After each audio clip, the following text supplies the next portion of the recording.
What's up, guys? It's Backwards Billiam. What's that? My mistake. Let me do that one more time. What's up, guys? It's Elden Billiam, and today we're talking about Elden Ring lore, so everybody get hyped. No, for real though, so some of you guys will be aware that I've been putting together a massive video with the help of my community on Discord. Shout out to the Discord, go join the Discord, it's a good Discord, go join it. Our goal for that video is to make a streamlined Elden Ring lore video that tells you virtually everything you need to know about the lore of the game. As it's being written, my current projected time for that video is about 4 hours long, and so it's become apparent that I'm gonna need to cut some stuff down. I don't generally care about the length of my videos. If they shape up to be longer, so be it. But in this case, I really want to make sure that the information isn't clunky and that it's easy to understand all the way through. As such, there's a couple of topics, like today's, that I'm going to be addressing in a standalone video, and then only touching on briefly within the full lore video when that comes out. I'm doing it this way so that you guys can reference back to these videos if you want, or you can just watch them as standalone kind of little bite-sized lore clips, I guess. Not only does this help to disambiguate some of the points that we're going to be making during that larger video, but some of this stuff is so cool, I think it deserves its own time to really be fully explored. Plus, it gives me more content to make while you guys wait for the really long video so my channel doesn't just become a desolate wasteland. And with that, today's topic comes all the way from the primordial history of the Lands Between. Specifically, a group of field bosses called the Deathbirds. You know, not a lot of content creators that I've seen have really covered the lore of the Deathbirds, so this will be interesting for that reason, but also because, as far as accessibility goes, the Deathbirds aren't exactly out of the way. Usually, most of the Deathbirds that you can find in-game and fight are only a little ways off the beaten path, and players that are doing a lot of side questing may very well have just run across these guys by accident. It's not uncommon in Elden Ring for field bosses to be present in multiple locations throughout the map. Of course, the example that jumps out to me right away is the Erdtree avatar enemy class, which I believe you can encounter an Erdtree avatar at all but 2 or 3 of the minor trees across the map in the Lands Between. As far as the Deathbirds go, there are 8 of them. The first is in Limgrave, then the Weeping Peninsula, Liurnia of the Lakes, there's actually 2, Capital Outskirts, Caelid, Central Mountaintops, and the Western Mountaintops of the Giants. What struck me right away in researching these guys is how vast an area they're spread out. In a similar sense to the Erdtree avatars, it's rather apparent from these things' placement on the map that whatever power they're responding to or beholden to is far-reaching, and the significance of this is only heightened as we begin to look into item descriptions for further information. And in fact, the first item I'm going to be taking a look at here is the Twin Bird Kite Shield. The item description reads, "Shield featuring a vividly painted twin bird. The twin bird is said to be the envoy of an outer god and mother of the Deathbirds. At dwindling levels of HP, this shield slightly boosts both attack and defense." We'd speculated based on their map placement that the Deathbirds were part of some higher order of a sort, but the Kite Shield offers us a little bit of insight into what this order may have actually been. If you're having a hard time envisioning what exactly the Twin Bird's position of power would have looked like, consider the Elden Beast, the final boss of the game, and that the Twin Bird holds the same position of envoy as the Elden Beast does, just for a different outer god. Yeah, this thing was not to be messed with. And to be honest, that's huge. It's kind of strange to me that this is only mentioned one time in this description, but nonetheless, we're going to continue. So we know that there was an outer god, and that the outer god spawned the Twin Bird as an envoy, and that the Twin Bird then created the Deathbirds. This makes sense. Nothing too complicated so far, I don't think, so that's a plus. Now, though, we get into motives. Why are these things called the Deathbirds? What do they do, and what are their actual significance to the story of the game? For answers, we're going to have to look to the mountaintops of the Giants, where you'll have to fight another Deathbird-type enemy. Now, let me clear something up real quick. There are 2 types of Deathbird field bosses in the game. There are the normal Deathbirds, which I've talked about and shown on screen up until this point, but you've also got another type of enemy that's effectively the same thing, but it's called the Rite bird. When I before went through all of the Deathbirds that you can fight in-game, I included both types within that list. The type of enemy that we're going to be fighting next to examine the story is one of the latter class, the Rite bird. I'll get more into what I think the distinction actually signifies later on, but for now, Let's examine the item that it drops, the explosive Ghost Flame Sorcery. Aside from being a powerful spell which explodes with black death flame, the explosive Ghost Flame reads, Sorcery of the Servants of Death. Strike the ground with the staff, triggering an explosion of ghost flame that burns the surrounding area. In the time when there was no Erd Tree, death was burned in ghost flame. Deathbirds were the keepers of that fire. This tells us that the outer god, which we spoke of earlier, is or was actually the god of death, or to be more specific, death in a time before the Rune of Death existed. You see, the concept of death and dying is not the same in Souls games as it is in our world. Things kind of just live forever and then eventually lose their minds in most of the series entries. However, the concept of death, as well as other concepts, can be imbued into the world through magical means by powerful beings. This has happened in Dark Souls, with the first flame being introduced, which brought about the Death Lord Soul. I suppose it kind of happened in Demon Souls, but to be honest, I don't know as much about Demon Souls, so I'm not going to touch on that too much. In Elden Ring, we know that the metaphysical item, also called the Elden Ring, contained aspects of reality which were then made possible within the lands between themselves. More or less, the Elden Ring as an item worked as a reality anchor, where runes could be introduced or taken away, and the world around it would reflect those principles respectively. Before the existence of the Elden Ring, though, somebody else had to carry out death, and that's exactly what we're seeing with the Deathbirds. It's thought-provoking when you realize that the idea of death as we know it to work in-game was actually stolen by the Greater Will, creator of the Elden Ring, from another outer god. It's like divine plagiarism almost, where you've got one god copying another god's homework, but just changing a couple things so that nobody catches on. But that didn't save you, did it, Greater Will? Elden Billium always catches on to your tricks. So anyway, let's summarize what we know up until this point. The god of death created the concept of death as they saw it, and then created the twin bird to carry out their version of death in the lands between. In the interest of carrying out its divine purpose, the twin bird then gave birth to the Deathbirds, and the Deathbirds were the ones to actually carry out death. But how exactly did this happen? How did the Deathbirds manage to kill someone in a world of the undying? The explosive ghost flame description described the ghost flame as being where death was burned. So we know that the ghost flame itself has something to do with it, and was probably yet another construct either directly by the outer god along with the twin bird, or maybe the twin bird itself created the ghost flame, but it's kind of arbitrary where it came from in the first place, so I'm not going to dwell on it too much. The fact is, we know it exists, and that it originated ultimately from the god of death. The Death's Poker item offers a little more insight into how the Deathbirds tended to the ghost flame. You can gain this weapon by killing the Deathrite bird in Caelid. Its item description reads, Barbed rod carried by the Deathbirds. The birds are graveyard firekeepers. It is said they rake out the ashen remains of the dead from their kilns. To me, this line spoke of a sort of ritualistic killing. Humans, and other races as well most likely, worshipped or feared the Deathbirds for their ability to, enact death. In particular, the sacrificial axe weapon really speaks to this point. It drops from the Weeping Peninsula Deathbird and reads, Hatchet used in ancient sacrificial rite. A Deathbird is depicted as a malevolent deity. The power of the rite yet lingers. A small amount of FP is restored upon slaying a foe.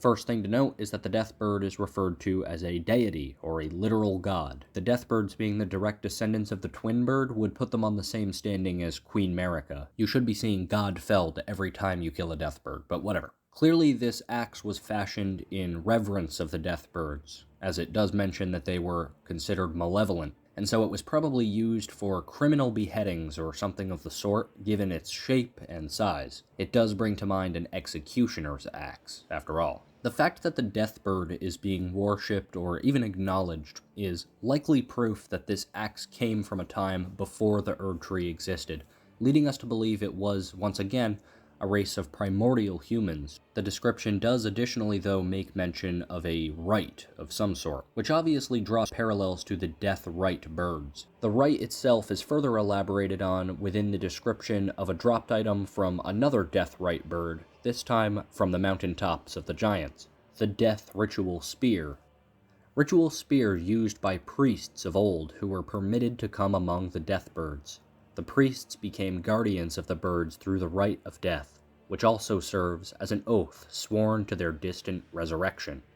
To me at least, these lines suggest a relationship between some group of humans and the Deathbirds themselves, where these human priests would protect the birds through the rite of death in return for not being subjected to it, or at least not subjected to its permanence. You see, the last part of the description mentions that priesthood also serves as an oath sworn to their distant resurrection, meaning that when the priests were eventually burned in the ghost flame, their ashes could be recollected and imbued once again with some form of life. This was the trade of the priests of the Deathbirds. Now I know that up until this point there's been a lot of speculation and more or less just hearsay, because the lore of Elden Ring and really any Souls game is not set in stone, and it's open to interpretation. That being said, for all of the theorizing I've done so far, I'm about to go a little further, so I wanted to put a formal theory warning at this point. We've seen a couple messages of the Deathbirds raking the ashes out of the bottom of the kilns of the Ghost Flame, but until this point, it wasn't entirely clear what significance that process had. I now believe that by raking away the ashes of the dead, part of their soul is able to escape the permanent death of the ghost flame. These ashes, which contained only fragments of a once full soul, would probably not be able to survive in a corporeal form on their own. So none of the priests which we hear about in this text are still walking in the lands between to this day. However, I believe we do see them in the form of something referred to as the Ancient Death Hex. As a matter of fact, in its description, the Rancor Call Sorcery actually makes mention that this Ancient Death Hex was rediscovered by the necromancer Garrus. As such, we can actually wield the fabled Death Hex in-game, which is pretty cool and kinda metal. Rancor Call can be found in a subterranean crypt beneath Stormvale Castle, dropped from one of these little scarab dudes. According to my best guesses, the souls that we can see released in the Rancor Call spell are actually the death priests of Ancient that worship the Deathbirds before the time of the Erdtree. In fact, by this logic, any of the death-related sorceries which we can use in-game probably are also the priests of old. Ultimately, that really is only a theory, but so is a lot of the connections that we have to make with these games, so the line between theory and fact in Souls games becomes very vague very, very quickly, so I apologize for that. Regardless, take that to mean what you will, but that's just my best guess. The term Rancor in particular is only ever mentioned in-game with respect to the Rancor Call and the Death Hex, or Rykard, so there might be a misinterpretation there I'm missing, I'm not really sure. We're reaching the end of our story of the Deathbirds in today's video, but I wanted to talk about two more groups which both exist at the time of the game, far after the Deathbirds and the God of Death have been usurped by the Greater Will, the Erdtree, and the Elden Ring. The first group I need to mention is the Mausoleum Knights. These are headless knights which guard the walking mausoleums found all over the map in the game. We can learn more about these guys and their purpose from the Mausoleum Soldier Ashes, which you can find in the Deeproot Depths. Ashen remains in which spirits yet dwell, used to summon the spirits of 5 Mausoleum soldiers.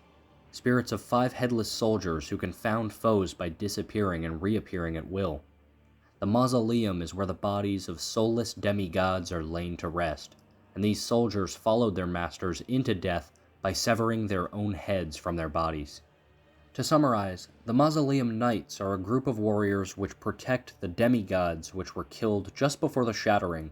Without getting into the full context of that too much, portions of the Rune of Death were used to craft weapons which were able to permanently kill foes, including demigods. It was actually the killing of Godwyn the Golden which initiated all of the events of the game in the first place, as it made Queen Marika so distraught that she destroyed the Elden Ring entirely. Though the bodies of these demigods can never again raise from the dead, the Mausoleum Knights stand in solidarity with them. having willingly severed their own heads from their bodies in order to guard the corpses of these long-deceased gods even in rest. At first, I actually thought that the sacrificial axe was a relic of this group, but I don't think it can be because of the way in which the axe invokes the death rite. All that we know of their modern practices comes from the Mausoleum Knight armor, which you can receive by killing one of these eternal wanderers. Armor worn by headless knights who endlessly guard the wandering mausoleum. The wing-shaped ornaments on its back evoke the Deathbird,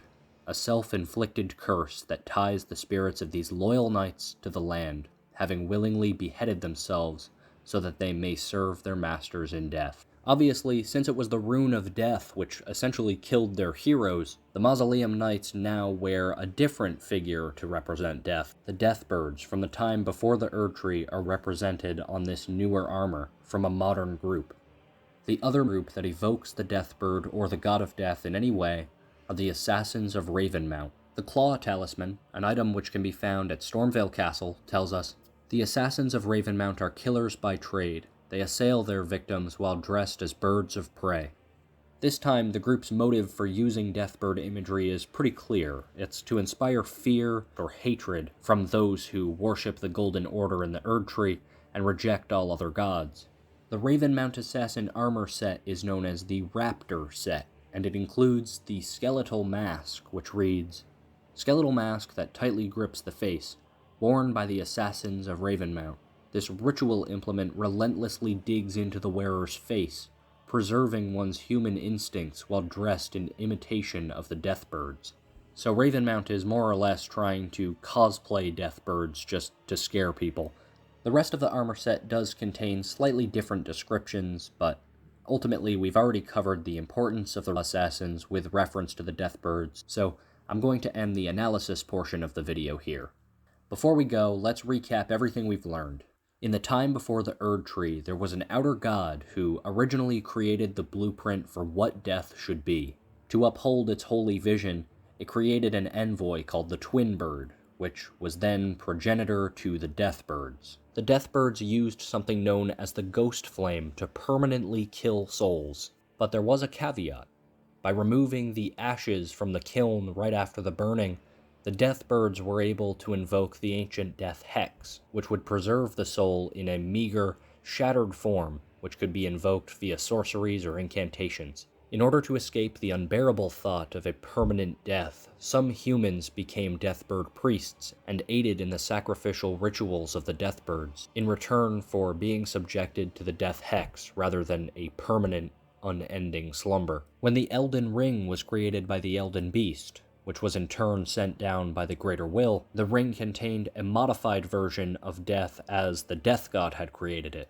This then became the dominant force over the land, and the Deathbirds were no longer needed. The Twin Bird has presumably disappeared from the lands between for unknown reasons, leaving her children stranded, waiting all across the lands between to fulfill a duty which has no purpose. By being associated with another outer god, the Deathbirds have become a blasphemous symbol in the lands between. But even now, the legend of the Deathbirds lives on the backs of the Mausoleum Knights, and in the creed and attire of the Ravenmount Assassins. So yeah, that pretty much sums up what I believe to be the lore of the Deathbirds. Did I miss something? Did I, misinterpret things? Probably there are going to be some people that disagree with at least a couple of things I've said, and that's okay. Hopefully you understand that what I said is just my interpretation of the lore at the moment, and it is subject to change. If you like Elden Ring content, you may want to check out my other channel, Backwards Billiam Live, where I play Elden Ring on a regular basis, and we talk about lore and other things within the Souls games. At the time of writing, I'm working my way through a samurai build in Elden Ring, so that's a lot of fun. You can also check out my Discord and socials linked in the description as well to get regular updates on when the big lore video is coming out, how it's progressing, and what other videos I'll be making in the future. For now though, this is Elden Billiam, and I'll see you guys again soon. Have a good one.